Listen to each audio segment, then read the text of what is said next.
It lacked a few minutes of 9 o'clock when the stage in which the Elmers had left Norton drew up beside the platform of the railway station in Skowhegan. There was only time to purchase tickets and check the baggage, and then Mark and Ruth stepped, for the first time in their lives, on board a train of cars, and were soon enjoying the novel sensation of being whirled along at what seemed to them a tremendous rate of speed. To them, the train boy, who came through the car with books, papers, apples, and oranges, and wore a cap with a gilt band around it, seemed so much superior to ordinary boys that had they not been going on such a wonderful journey, they themselves would have envied him his life of constant travel and excitement. At Waterville they admired the great mills, which they fancied must be among the largest in the world. And when, shortly after noon, they reached Bangor, and saw real ships, looking very like the pictures in their geographies, only many times more interesting, their cup of happiness was full. Mark and Ruth called all the vessels they saw ships, but their father, who had made several sea voyages as a young man, said that most of them were schooners, and that he would explain the difference to them when they got to sea and had plenty of time. The children were bewildered by the noise of the railroad station and the cries of the drivers and hotel runners, all of whom made violent efforts to attract the attention of the Elmer party. At length they got themselves and their bags safely into one of the big yellow omnibuses, and were driven to a hotel where they had dinner. Mark and Ruth did not enjoy this dinner much, on account of its many courses and the constant attentions of the waiters. It had stopped snowing, and after dinner the party set forth in search of the Nancy Bell. By making a few inquiries they soon found her, and were welcomed on board by her young, pleasant-faced captain, whose name was Eli Drew, but whom all his friends called Captain Lee. The Nancy Bell was a large, three-masted schooner, almost new, and as she was the first vessel Captain Lee had ever commanded, he was very proud of her. He took them at once into his own cabin, which was roomy and comfortable, and from which opened 4 staterooms, 2 on each side. Of these, the captain and his mate, John Somers, occupied those on the starboard or right-hand side, and those on the other, or port side, had been fitted up by the thoughtful kindness of Uncle Christopher for the Elmers, one for Mrs. Elmer and Ruth, and the other for Mark and his father. "Ain't they perfectly lovely?" exclaimed Ruth. "Did you ever see such cunning little beds? They wouldn't be much too big for Edna May's largest doll." "You mustn't call them beds, Ruth.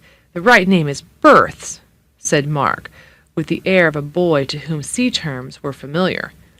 "I don't care," answered his sister. "They are beds for all that, and have got pillows and sheets and counterpanes, just like the beds at home." Mr. Elmer found that his furniture and the various packages of tools intended for their southern home were all safe on board the schooner and stowed down in the hold, and he soon had the trunks from the station and the bags from the hotel brought down in a wagon. The captain said they had better spend the night on board, as he wanted to be off by daylight, and they might as well get to feeling at home before they started. They thought so too, and so, after a walk through the city, where, among other curious sights, they saw a post office built on a bridge, they returned to the Nancy Bell for supper. Poor Mr. Elmer, exhausted by the unusual exertions of the day, lay awake and coughed most of the night, but the children slept like tops. When Mark did wake, he forgot where he was, and in trying to sit up and look around, bumped his head against the low ceiling of his berth. Daylight was streaming in at the round glass dead-eye that served as a window, and to Mark's great surprise he felt that the schooner was moving. Slipping down from his berth, and quietly dressing himself, so as not to disturb his father, he hurried on deck, where he was greeted by Captain Lee, who told him he had come just in time to see something interesting. The Nancy Bell was in tow of a little puffing steam tug, and was already some miles from Bangor down the Penobscot River. The clouds of steam rising into the cold air from the surface of the warmer water were tinged with gold by the newly risen sun. A heavy frost rested on the spruces and balsams that fringed the banks of the river, and as the sunlight struck one twig after another, it covered them with millions of points like diamonds. Many cakes of ice were floating in the river, showing that its navigation would soon be closed for the winter. To one of these cakes of ice, towards which a boat from the schooner was making its way, the captain directed Mark's attention. On this cake, which was about as large as a dinner table, stood a man anxiously watching the approach of the boat. "What I can't understand," said the captain, "is where he ever found a cake of ice at this time of year strong enough to bear him up." "Who is he? How did he get there, and what is he doing?" asked Mark, greatly excited. "Who he is and how he got there are more than I know," answered Captain Lee. "What he is doing is waiting to be taken off. The men on the tug sighted him just before you came on deck and sung out to me to send a boat for him. It's a mercy we didn't come along an hour sooner, or we never would have seen him through the mist." "You mean we would have missed him?" said Mark, who, even upon so serious an occasion, could not resist the temptation to make a pun.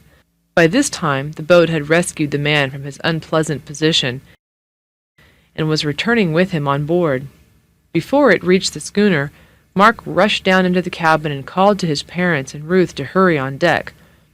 As they were already up and nearly dressed, they did so, and reached it in time to see the stranger helped from the boat and up the side of the vessel. He was so exhausted that he was taken into the cabin, rolled in warm blankets, and given restoratives and hot drinks before he was questioned in regard to his adventure. Meantime, the schooner was again slipping rapidly down the broad river, and Mark, who remained on deck with his father, questioned him about the river's breath, as he called the clouds of steam that arose from it. "That's exactly what it is, the river's breath," said Mr. Elmer. "Warm air is lighter than cold, and consequently always rises. And the warm, damp air rising from the surface of the river into the cold air above is condensed into vapor, just as your warm, damp breath is at this very moment." "But I should think the water would be cold with all that ice floating in it," said Mark.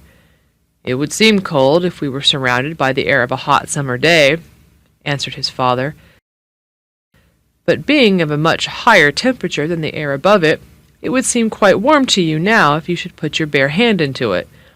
We can only say that a thing is warm by comparing it with something that is colder, or cold by comparison with that which is warmer."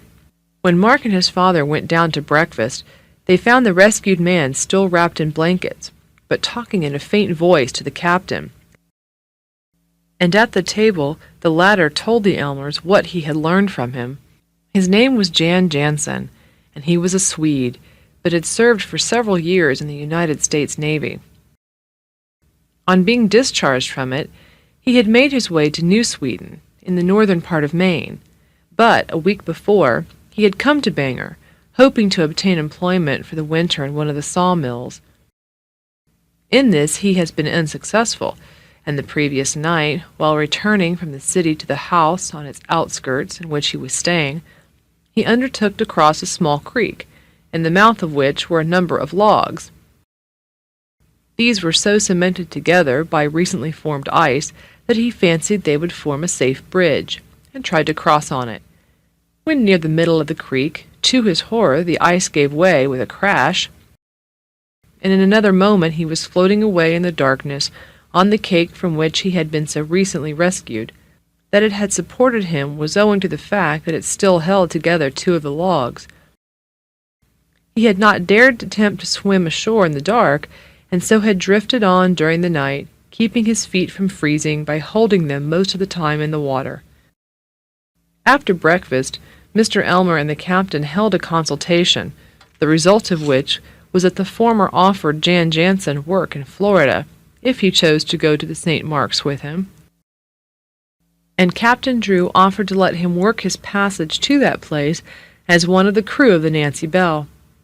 Without much hesitation, the poor Swede accepted both these offers, and as soon as he had recovered from the effects of his experience on the ice raft, was provided with a bunk in the forecastle.